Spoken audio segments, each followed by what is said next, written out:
नमस्कार, मैं हूं शगुन। स्टडी आईक्यू के आकाशवाणी कार्यक्रम में आपका स्वागत है। शुरू करते हैं दिन भर की वे जरूरी खबरें जिनसे परीक्षा में सवाल पूछे जा सकते हैं। वन ओशन समिट का आयोजन फ्रांस में किया जा रहा है। इसमें यूनाइटेड नेशंस और विश्व बैंक सहयोगी के तौर पर शामिल है। समिट का आयोजन हाइब्रिड फॉर्मेट में किया जा रहा है। मसलन कुछ लोगों की मौजूदगी फ्रांस में होगी, जबकि कुछ भागीदार ऑनलाइन मोड में शामिल होंगे। भारतीय प्रधानमंत्री नरेंद्र मोदी आज वीडियो कॉन्फ्रेंसिंग के जरिए समिट को संबोधित करेंगे। समिट का मकसद अंतर्राष्ट्रीय समुदाय को एक सतत और स्वस्थ महासागरीय इकोसिस्टम तैयार करने के लिए प्रेरित करना है। गौरतलब है कि 2021 से 2030 को decade of ocean science for sustainable system घोषित किया गया है। आपको बता दें कि महासागर पृथ्वी के 70% से अधिक भाग को कवर करते हैं। ये वैश्विक अर्थव्यवस्था, पर्यटन से फिशरीज और इंटरनेशनल ट्रेड में सहयोग करते हैं। अगर देखा जाए तो पृथ्वी पर केवल एक ही वैश्विक महासागर यानी वन ग्लोबल ओशन मौजूद है, लेकिन अलग अलग भौगोलिक क्षेत्रों में सांस्कृतिक, ऐतिहासिक और वैज्ञानिक कारणों से इसे अलग अलग नाम दिए गए हैं। ऐतिहासिक तौर पर पृथ्वी पर प्रशांत, हिंद, अटलांटिक और आर्कटिक महासागर मौजूद हैं। कुछ समय पहले सदर्न ओशन यानी दक्षिणी महासागर को भी ओशन का दर्जा दिया गया है। आइए अब रुख करते हैं अगली खबर की ओर। Comprehensive economic partnership agreement between India and UAE. Bharat और यूएई के बीच कॉम्प्रिहेंसिव इकोनॉमिक पार्टनरशिप एग्रीमेंट यानी सेपा पर जल्दी हस्ताक्षर होने की उम्मीद है। सेपा पर होने वाले नेगोशिएशन पूरे हो चुके हैं। दोनों पार्टीज की लीडरशिप से हरी झंडी मिलते ही इसे अलमीजामा पहनाया जा सकेगा। सेपा एक तरह का फ्री ट्रेड एग्रीमेंट है, लेकिन यह फ्री ट्रेड एग्रीमेंट की तुलना में अधिक व्यापक होते हैं। इससे दोनों देशों के बीच व्यापार में बढ़ोतरी संभावित है, जिससे दोनों देशों को सामाजिक आर्थिक क्षेत्र में एक नए अवसर हासिल हो सके। आपको बता दें कि इकोनॉमिक सर्वे 2021-22 के मुताबिक यूएई भारत का दूसरा सबसे बड़ा निर्यात गंतव्य यानी एक्सपोर्ट डेस्टिनेशन और आयात स्रोत यानी इंपोर्ट सोर्स है। इसके अलावा यूएई में तकरीबन 3.3 मिलियन से अधिक भारतीय निवास करते हैं, जो कि दोनों क्षेत्रों के बीच सांस्कृतिक और पीपल टू पीपल संबंधों में मुख्य भूमिका निभाते हैं। यहां एक बात और गौर करने वाली है कि यूएई यानी यूनाइटेड अरब अमीरात 7 अमीरात का एक कॉन्स्टिट्यूशनल फेडरेशन है। इसमें Abu Dhabi, Dubai, Sharjah, Ajman, Fujairah, Al Quwain और रस अल खैमा शामिल हैं। आइए अब रुख करते हैं पर्यावरण से जुड़ी अगली खबर की ओर। Kaziranga national park. हाल ही में आईआईटीएम यानी Indian Institute of Tropical Meteorology Pune द्वारा एक अध्ययन किया गया था।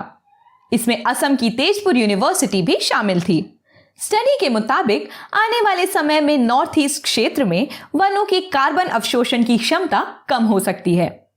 इसमें असम के काजीरंगा नेशनल पार्क को लेकर कहा गया है कि यह कार्बन सिंक की तरह काम नहीं करेगा। मतलब यह हुआ कि अब यह सालाना जितना कार्बन अवशोषित करता है उससे अधिक एमिट यानी उत्सर्जित करेगा। इसकी वजह वहां की मिट्टी में बैक्टीरिया की अधिक संख्या में मौजूदगी बताई गई है।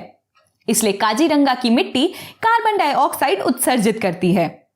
इसे हेट्रोट्रॉफिक रेस्पिरेशन कहते हैं। आपको बता दें कि कार्बन सिंक से मतलब है जहां पर वायुमंडल से कार्बन उत्सर्जन की तुलना में अवशोषित अधिक हो। पौधे, महासागर और मिट्टी प्राकृतिक कार्बन सिंक माने जाते हैं। अब आपको एक सवाल का जवाब देना है। असम स्थित काजीरंगा नेशनल पार्क किस स्पीशीज के लिए प्रसिद्ध है? इसका जवाब कमेंट बॉक्स में लिखिए। आइए अब देखते हैं अगली खबर राज्य व्यवस्था से। Privilege motion. हाल ही में तेलंगाना राष्ट्र समिति के एमपीज प्रधानमंत्री नरेंद्र मोदी के खिलाफ प्रिविलेज मोशन लेकर आए हैं।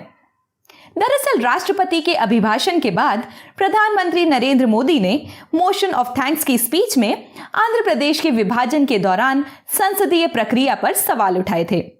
गौरतलब है कि साल 2014 में आंध्र प्रदेश को तेलंगाना और आंध्र में विभाजित कर दिया गया था।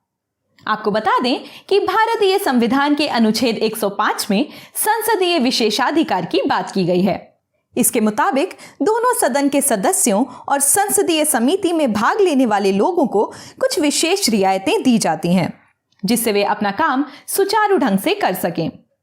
ये अधिकार व्यक्तिगत और सामूहिक दोनों तरह से होते हैं। दोनों सदनों के किसी भी सदस्य द्वारा यदि इन अधिकारों और रियायतों का उल्लंघन किया जाता है तो ये संसदीय नियमों के मुताबिक दंडनीय है। इसमें प्राथमिक स्क्रूटनी का अधिकार लोकसभा में स्पीकर और राज्यसभा में सभापति को है। उनकी अनुमति के बाद ही प्रिविलेज मोशन को सदन में या प्रिविलेज कमेटी को भेजा जाता है। अब रुख करते हैं अगली खबर की ओर। Hippocratic oath. National Medical Commission ने हिपोक्रेटिक ओथ को चरक शपथ से रिप्लेस करने का प्रस्ताव दिया है। नेशनल मेडिकल कमीशन भारत में मेडिकल एजुकेशन का नियमन या रेगुलेशन करने के लिए शीर्ष संस्था है। इसे मेडिकल काउंसिल ऑफ इंडिया के स्थान पर लाया गया था। हिपोक्रेटिक ओथ मेडिकल ग्रेजुएट्स के लिए एक एथिकल कोड होता है। माना जाता है कि इसे ग्रीक फिजिशियन हिपोक्रेट्स के द्वारा लिखा गया था। ये ओथ कॉन्वोकेशन के द्वारा मेडिकल प्रोजेक्ट्स के कंडक्ट को गाइड करने के लिए ली जाती है। ये डॉक्टर्स के नैतिक दायित्वों की शपथ होती है। नेशनल मेडिकल कमीशन के इस प्रस्ताव का समर्थन किया जा रहा है क्योंकि ये डॉक्टर्स के लिए वर्नाक्युलर लैंग्वेजेस में उपलब्ध होगा। आपको बता दें कि चरक शपथ का जिक्र चरक संहिता में किया गया है। चरक संहिता में इंडियन मेडिसिन सिस्टम को डिटेल में कवर किया गया है। चरक संहिता के रचयिता महर्षि चरक भारतीय आयुर्वेद का प्रमुख नाम है।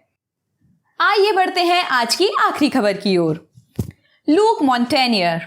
ह्यूमन इम्यूनोडेफिशिएंसी यानी HIV की पहचान करने वाले फ्रेंच वायरोलॉजिस्ट ल्यूक मॉन्टेनियर का निधन हो गया है।